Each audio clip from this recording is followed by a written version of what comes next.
I did want to give everyone an update on the unfunded mandate. So far, we have over 30 counties that have sent letters to the state's leadership.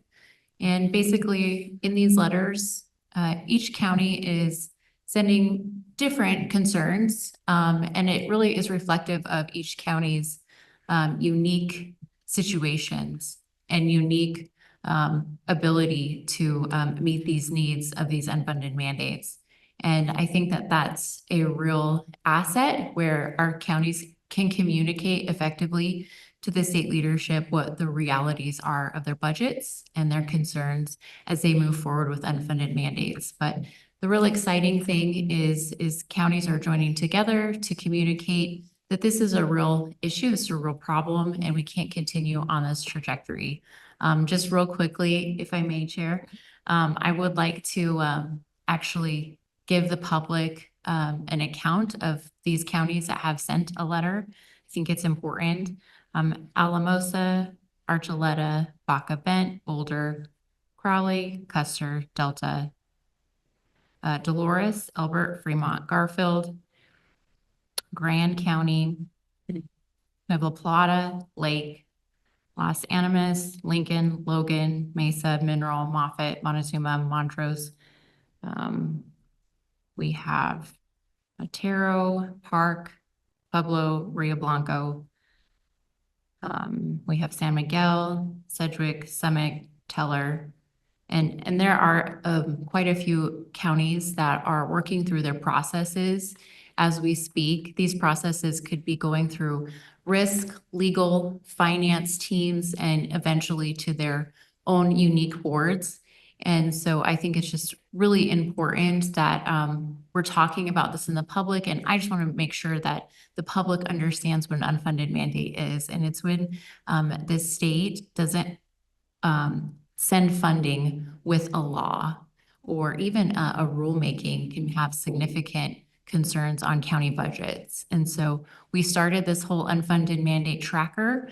We started that 2 years ago here in Mesa County. And I really was trying to see how I could better serve my constituents, but also my department heads who are having to deal with the significant effects of an unfunded mandate yearly. And so this isn't a problem that is going to go away anytime soon. We want to make sure that we're tracking it accurately. Mesa County has tracked up to $10 million in unfunded mandates annually. And if we do the math, those 64 counties, if we take what's happening here in Mesa County, that's over 361 million if we are accounting all 64 counties. This isn't even a full scope of what's taking place in local government in its entirety. Municipalities are still bearing the weight of unfunded mandates. So as we're working on solutions, because there are always the solutions, we're working for those more accurate and clear fiscal notes when we're passing legislation at the state level and working with counties to make sure that it's accurate and it's not just generalized. These real costs are real taxpayer dollars we're having to pay at a local level.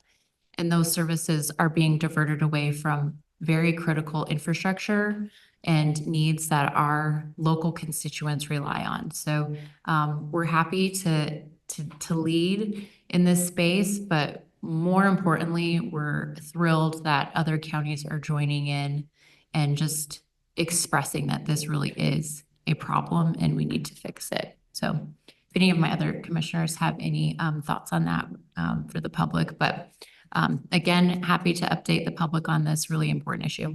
Yeah, very nice job.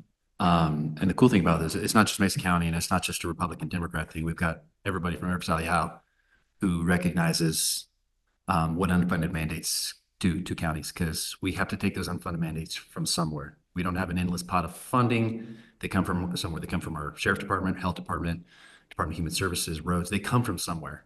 And so we're unable to provide services elsewhere because of these unfunded mandates. And there's actually a state law out there that says they cannot provide a local mandate if they don't fund it. So there's a bit of a dichotomy there. But nice job, Commissioner Daniel. It's really kind of a statewide movement to push back against them. Yeah, I have one comment in regards to unfunded mandates and just, one bill that has an impact to Mesa County is looking at Senate Bill, I think '05, the gun bill. And with this legislation, the Mesa County would be on the hook for about 300,000 a year just in training of our sheriff's deputies and the implementation of the policies that go along with SB 05, and like I said, the new gun control laws. And there's a $300,000 cost right there for one county.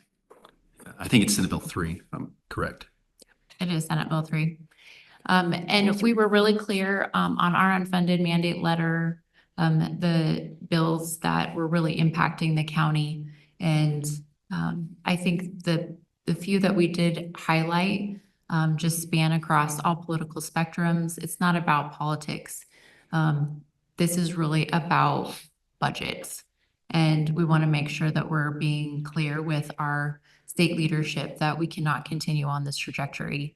And we're just really thankful for all of the other counties' support in lending their voice to this important issue. Perfect. Thank you, guys.